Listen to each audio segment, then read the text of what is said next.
It was full steam ahead on the island of Sodor. All the engines were running on time.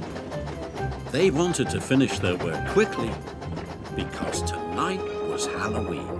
The engines loved seeing the children in their Halloween costumes.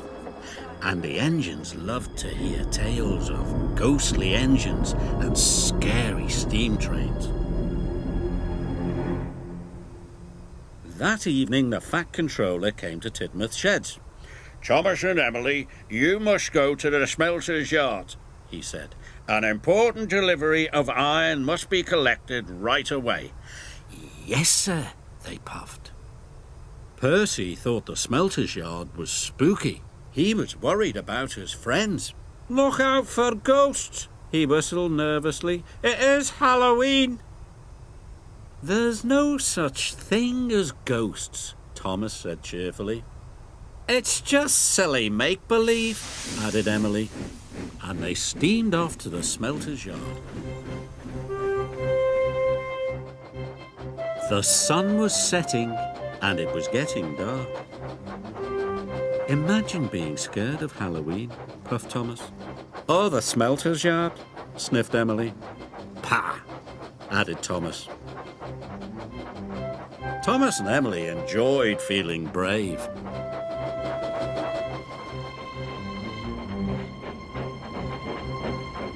But when they got to the smelter's yard, it was very spooky.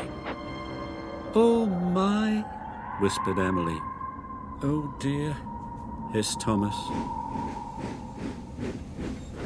They puffed slowly through the piles of jagged steel and twisted scrap. The air grew hotter and smoke grew thicker. Harry and Bert were lurking nearby. The two Diesels saw the chance to scare a couple of steamies. When Thomas and Emily rolled by, they moaned and groaned. It sounded spooky. "What was that?" snapped Emily. "You said there was no such thing as ghosts." "Silly make-believe, you said," gasped Thomas. Suddenly a truck began to shudder and shake. "Cinders and ashes!" cried Thomas. "Help!" wailed Emily. "It's a ghost! Let's get away from here!" They didn't know Harry and Bert had been bumping the flatbed's buffers. The two naughty Diesels were having great fun. Thomas and Emily pulled up to the smelting shed. They gasped at the ghostly shadows and fizzing sparks. Their wheels felt as if they were frozen, but they had to go inside. "I hope the ghost hasn't gone in there," quaked Thomas. "Me too," quivered Emily. And they both rolled slowly into the smelting shed.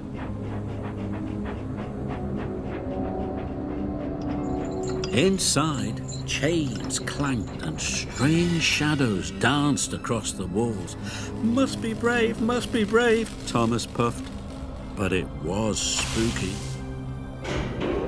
Emily was turning round, ready to shunt some trucks.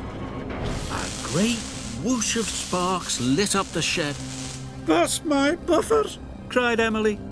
Emily was scared. She didn't notice the huge white tarpaulin. It fell, covering her from funnel to footplate. "The ghost! It's got me!" She steamed away as fast as her pistons could pump. Thomas thought Emily was the ghost, and he raced out of the smelting shed. "The ghost is after me!" cried Thomas. Harry and Bert thought Emily was the ghost too, and they raced away. Thomas was right behind them, and Emily was right behind Thomas.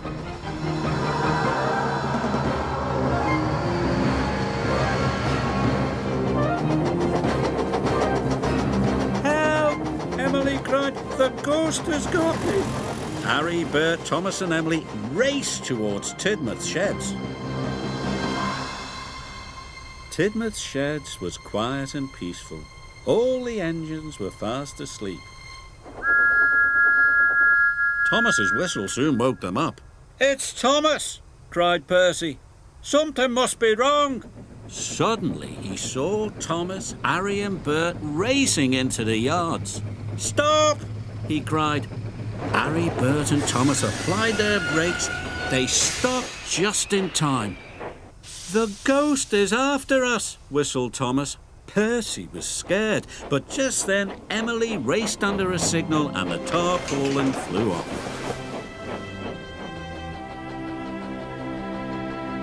"That's no ghost," said Percy. "That's Emily."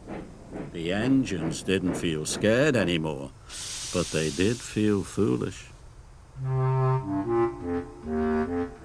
The Fat Controller arrived wearing his pyjamas. What is all this fuss and bother? He boomed. This has caused confusion and delay.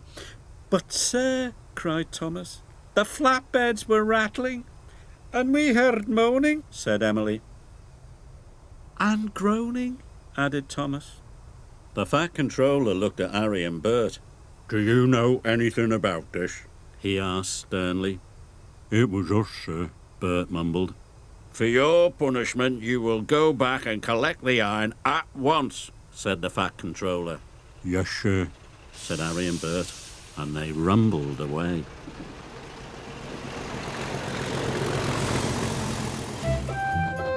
Whenever Thomas and Emily went back to the smelter's yard, they knew there was nothing to be scared of. After all, there is no such thing as ghosts. It was all silly make-believe.